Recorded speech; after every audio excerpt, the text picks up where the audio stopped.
Recently, I came back to gaming after like 10 months or so because I barely got any time due to high school and also because of my final exams. They were over on 12th March, so I decided to restart gaming again on 13th March. And Brothers A Tale of Two Sons was a perfect game to get back to gaming after a really long time.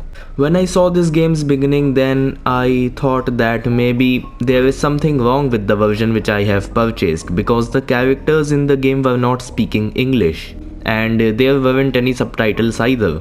I began to check out the options multiple times, but it only had settings to adjust sound and option to adjust brightness. There was neither a language option or neither a subtitle option. Yet, this game inspired the lovable Plague Tale franchise, whose sequel was nominated for Game Awards in 2022.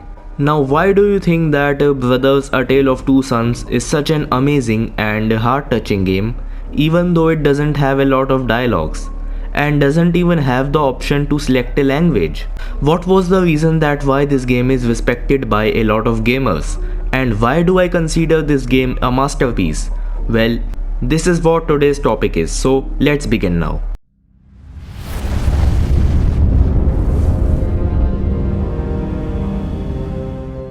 First of all, let's gain some insights of this game. Brothers A Tale of Two Sons is basically about two brothers who apparently have lost their mother, found out that their father is terribly sick.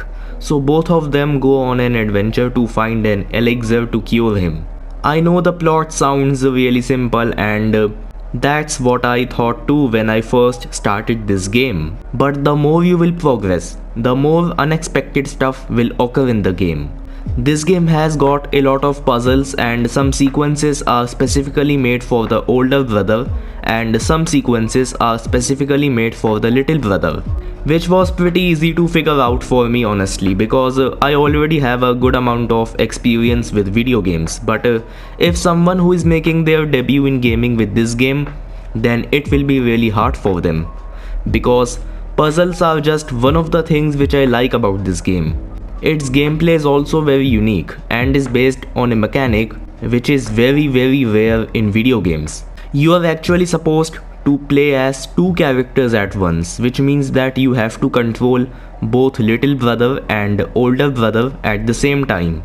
In It Takes Two and A Way Out 2, you get two main characters, but in that case, you will control one while your friend, aka player 2, will control the other.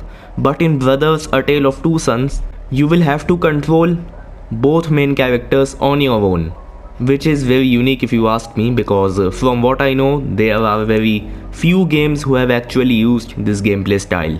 And also it can deceive the player in a lot of ways by making them think that the game is actually pretty easy and not that tough. But whenever a chaotic situation comes, then the player starts panicking and forgets that they are supposed to control both characters and hence they die. Honestly, this was the only reason most of the times that why I died in this game. And this happened with a lot of players. So the game plays with our brain and tricks us, but it is also surprisingly satisfying and is a good way to test one's ability to focus at two things at the same time. So I really liked this and I'm glad that I got to play a game which has used this gameplay mechanic because not only it stands out from the rest, but it is also something which is only possible in 2D games. The reason that why this type of gameplay style is not possible in 3D games which have over the shoulder camera angle is that this type of camera angle will completely ruin the gameplay of any 3D game. Even if the game has got a good plot, then also it will suck. Because think of yourself about a 3D game having two playable characters which are supposed to be controlled at the same time by a single player. It will be really annoying and irritating, won't it? So this is why 3D games and today's survival horror games don't use this gameplay style because that will be really disappointing for the players. Just imagine that in Last of Us you are supposed to control both Joel and Ellie at the same time by yourself. You won't be able to explore the world properly. Plus will be really pissed at the game despite it having an amazing storyline. So I hope that it is clear to you that why this gameplay concept is avoided at all costs by developers who specifically make 3D games. Okay, so now let's discuss about the game's plot. When I was playing it and was halfway through it, then I was literally hooked on this game and was loving it. And the funny thing is that I didn't even knew what are the names of the main characters, but still I was able to understand the story with the help of their gestures and actions. And this is how this game's plot is supposed to be understood. If we talk about that what language they were speaking in this game, then I found out that this game's language is actually a fictional language, which means that it is a made up language by the developers which was inspired from Lebanese Arabic language. And I was baffled after finding about this, because we don't really have much of Arabic gaming studios or developers, and the ones which we have are really underrated. And the director of this game is Joseph Fares, who is the founder of Hazelight Studios, which also made It Takes Two and A Way Out. Besides this, Joseph is also a movie director and has worked in a lot of projects in his career. So I hope that his success inspires more Arabic people to become gamers and creative writers for video games, because there is nothing wrong in having more diversity in gaming industry.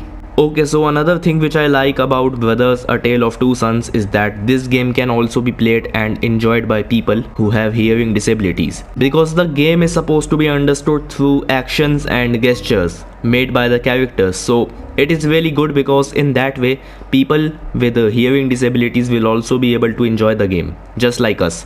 And I think that more games like this should be made, so that people with hearing disabilities who are passionate for gaming won't have to feel any kind of insecurity about them not having the ability to listen to what the characters are saying, and will gain more confidence that yeah, I can too enjoy story based games just like any other gamer. So I hope that we will get to see more games with this feature in future. Okay, so the name of the older brother is Naya and the name of the little brother is Nai. And both of the siblings have to find a certain elixir in order to save their father from dying. At the starting of the game, they barely even know each other, but as their journey continues, they develop trust in each other by overcoming the hurdles in their path with their teamwork. Something similar happens in Plague Tale Innocence 2. Hugo and Amicia barely even knew each other at the beginning, but as the game goes on, they develop the bond of trust and love with each other, which shows us that Plague Tale was heavily influenced by Brothers A Tale of Two Sons. It is even written in the Wikipedia of Plague Tale Innocence that it was inspired by Brothers A Tale of Two Sons. Just like Naya gives his little brother a scolding whenever he wanders around and does unnecessary stuff, Amicia too scolds Hugo in a very similar way, which shows that the idea of Plague Tale's sibling bond wouldn't have been possible without Brothers A Tale of Two Sons. Naya and Nai's journey doesn't have any combat, but it sure is interesting and worth experiencing if you are into story-based games. Both of these two also have a little fun by playing and being excited by seeing a bunch of things in their surroundings, which is very wholesome if you ask me, because almost half of their journey is full of hardships and challenges. So it is kinda satisfying to see them taking the break in order to enjoy themselves a bit. And like I have said, that this journey is full of surprises and it's hard to tell that who is gonna betray you. So I would definitely recommend this game to all of you, because it is an emotional roller coaster, but at the same time is really fun to play. Besides this, it is also an example that even games without high definition graphics and dialogues can gain a lot of respect in the gaming industry and can be worthy of being called a masterpiece. What do you all think about this game? Let me know in the comments, and I will see you all in the next video. Take care and bye bye.